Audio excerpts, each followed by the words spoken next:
क्या रहा, बातचीत कैसी रही, मुलाकात? बातचीत अच्छी रही। जो हमारी समस्या थी उनका समाधान हुआ है और ठीक ही रहा है। ऊँट पहाड़ के नीचे है, पहाड़ ऊँट के नीचे है। और ये तो एक वैसी डायलॉग होते हैं फिल्म में, कैसे कैसे डायलॉग देते हैं लोग। ये तो डायलॉग था, बस क्या था। सीएम साहब ने पकड़ रखा था आपको, हाथ में देखा, फोटो में पीछे से पकड़ रखा है, हाथ डाल के कहीं भागने का? नहीं नहीं, सीएम साहब ने तो प्रेम से पकड़ा है, कोई वैसी नहीं पकड़ा है। आप कह रहे थे पिछली बाड़ेबंदी का इनाम इस बार मिला, तो इस बार क्या इनाम की उम्मीद करेंगे? अब देखो आगे क्या होता है, जो न्यायालय करता है, जो ये न्यायालय पर पूरा भरोसा है, कानून का सम्मान करते हैं, न्यायालय पर भरोसा है। आप लोगों ने भी बहुत चलाया, उसके इतने फ्रैक्चर हो गए, उसके इतने हो गए, कोई 22 गिरा देता, 6 फ्रैक्चर है उसके 22 कर देते। तो वो न्यायालय ने न्याय किया, आगे भी उम्मीद है कि न्यायालय पूरा सही करता है। लेकिन डीजीपी को लेकर बहुत सारी नाराजगी आपकी थी। अब तो डीजीपी की यार आप मेरे से पूछ रहे थे, आप कुछ करते तो है नहीं। आप उस डीजीपी से कौन पूछते कि उसने एक गोपाल कुशवाहा था, उसका फर्जी एनकाउंटर करके ना इसने प्रमोशन ली है इसे डीजीपी ने। आपने कभी उनसे पूछा है? 1996 में उसके घर से पकड़ के नहीं लेके नहीं आए जे, और उसको जहर खिलाई के नहीं, और फिर दूसरी जगह ले जाके नहीं एनकाउंटर किया।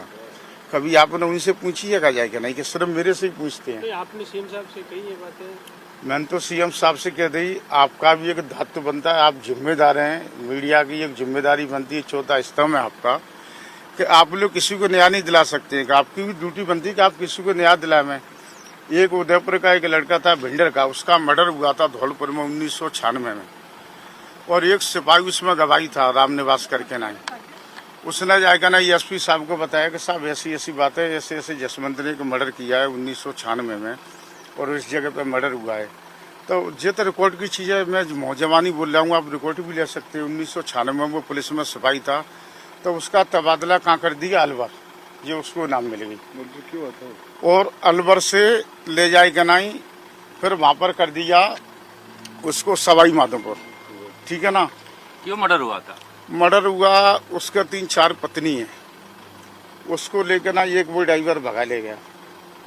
अब जो भी एक मैं आपको रिकॉर्ड की चीज दे रहा हूँ, न्यायालयगंज थाने में उसके भाई के 9 दिन उन्होंने बंद करके नहीं रखा, जब जेडीजी साहब थे। उसकी फर्जी FIR करती है कि हमारे 5,000 रुपये लेकर नहीं शराब के ठेका पे तो भाग गया, और उसी आदमी को, उसी के भाई को फिर 15 दिन बाद उसको चित्तौड़गढ़ बंद कर देते हैं, उसी व्यक्ति को। तो ये सारी रिकॉर्ड की चीजें, आप लोग इसको चलाते नहीं है, हमारी चीजों को तो आप हाईलाइट करते हैं। हम तो देखो पूरा प्रेस कॉन्फ्रेंस आपका लाइव किए थे, अब सीएम साहब नहीं सुन रहे तो हम क्या करें? और जिसका मर्डर हुआ है उसको आप न्याय की बात नहीं करते। इसे डीजीपी ने 2 मर्डर कराए हैं, इसकी तो हत्या बक कर रही है। कैसे? भगवान के यहाँ तो न्याय है, पर आप लोग अगर मदद करें तो इस हकीकत में उसको न्याय मिले। मैं आपसे उम्मीद करता हूँ कि आप लोग किसी व्यक्ति को, गरीब आदमी को आप न्याय दिलावें। ये ऐसे भ्रष्ट और चोर बेईमान अधिकारियों को यहाँ पर लगे हुए हैं, इनसे कैसे पीछा छूटे। मैं आपको बताऊं, मेरा तो आपसे यही निवेदन है कि आप इस न्यूज को बहुत अच्छे तरीके से चलावें। आप हमारी खूह चलाते हैं, अच्छाई भी चलाते हैं, आप हमारी बुराई भी चलाते हैं, वो हम पे कोई बात नहीं है। अगर हम गलत होंगे तो हम सजा भुगतेंगे, और न्यायालय ने हमारे संग पूरा न्याय करा, हमें आगे भी उम्मीद है। पर मैं तो आपसे यही निवेदन करूँ, पर ऐसे जो भ्रष्ट और जो निर्दोष लोगों की हत्या करा रहे ऐसे डीजीपी, और आप ऐसे लोगों के खिलाफ आप एक न्यूज नहीं चला सकते हैं। आप उनको पूछो, आप रिकॉर्ड लो, राम निवास सिपाही 1996 में धौलपुर से उसका अलवर में तबादला किया गया।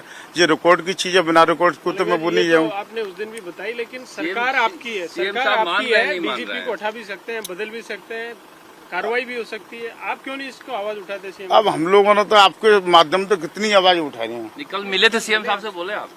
बोलेंगे, अब भी बोलेंगे, और भी बातें होंगी, अब भी हम बोलेंगे, आगे भी बोलेंगे। सच्चाई की आवाज को कोई रोक नहीं सकता है। मैं तो आपसे फिर दोबारा निवेदन कर रहा हूँ कि आप न्याय दिलवाओ। जो निर्दोष लोगों के बेचारों की हत्या हुई है, वो निर्दोष लोगों की हत्या हुई है। जो मैंने आपको बताया कि चाहे तो मैं आपको प्रूफ दे दूं, मैं आपको प्रूफ दे सकता हूँ, एक कागज आपको उपलब्ध करा सकता हूँ कि जिसके भाई को थाने में लाके ना 9 दिन बंद किया, क्योंकि आप उस केस में फिर आप FIR लगा देते हैं। आपने रिकॉर्ड में भी लेके आई, बेहतर रिकॉर्ड में ले आए और जाके रिकॉर्ड में कर दिया और फिर जाके आप उसको उदयपुर छोड़ के नहीं आते हैं। तो रिकॉर्ड की चीज है। चित्तौड़गढ़ में उसके भाई को बंद किया है, वो पेपर मेरे पास उपलब्ध है। एक व्यक्ति को आप 15 दिन में 2-2 जगह जाके नहीं आप बंद कर रहे हैं चोरी के मामले में, और चोरी का पर आप मुकदमा भी नहीं लगा रहे हैं। ये रिकॉर्ड की चीज है। आप मांग कर रहे थे कि हटाया जाए डीजीपी, कोई आश्वासन मिला आपको? देखो, मैं आपको बताऊं कि हम अपनी आवाज रख सकते हैं, अब हटाना और ना हटाना ये तो सीएम साहब के हाथ में। आपके माध्यम से भी हम हर जगह आवाज पहुंचा रहे हैं कि इसकी जांच कराई जाए। इसको डीजी की कुर्सी पे बैठने का अधिकार नहीं, इसको तो जेल की सलाखों के पीछे बैठने का अधिकार है। इसने 2-2 मर्डर मैं आपको बता रहा हूँ बकाया, और इसने कितने मर्डर कहाँ कराए होंगे निर्दोष लोगों के, वो मुझे पता नहीं है। 2 तो मैं आपको प्रूफ के सहित दे रहा हूँ। आप चाहें तो मैं आपको एक कागज उपलब्ध करा सकता हूँ, जब आप कहें जब करा सकता हूँ, पर आप कुछ करो तो सही। आप कह रहे थे कांग्रेस के साथ फेरे नहीं ले लिए मैंने, नेता बसपा ने बनाया है। बसपा ने आज मैं फिर कह रहा हूँ, हमें एहसान फरामोश नहीं है, एहसान मानने वाले लोग हैं। जीवन भर जब तक आखिरी सांस रहेगी जब तक मानूंगा। मायावती ने नेता बनाया है, मायावती ने की देने आज हमको नेता बनाने और जहाँ तक पहुंचे मायावती जी का सम्मान करते हैं। उन्होंने हमारा पूरा, आज हम उनकी बदौलत है जहाँ पर खड़े हैं।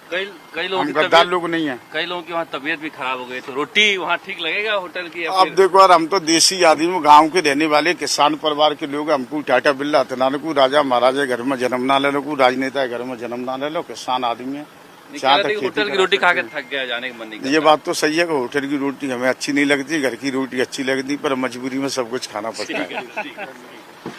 पर आप इसको चलाओ, किसी गरीब व्यक्ति को मैं आपसे धन्यवाद कर रहा हूँ, आपको ईमानदारी